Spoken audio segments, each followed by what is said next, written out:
In this tutorial, I'll show you how to use the LINEST function in Google Sheets to perform linear regression and analyze trends in your data. Start by preparing your dataset.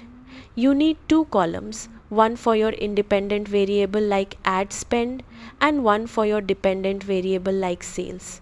This helps you understand how one variable affects the other.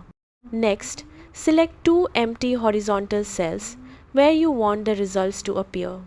These cells will display the slope and intercept of your regression line. Now type this formula equals LINEST B2, B8, A2, A8, true, false. Press enter.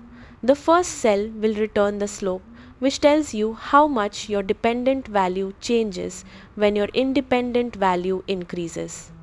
The second cell will return the intercept, which represents the baseline value when your independent variable is 0. This follows the standard linear equation y equals mx plus b, where m is the slope and b is the intercept. If you want more detailed statistics like standard error or r squared, you can change the last argument from false to true. This will return additional regression details across multiple cells.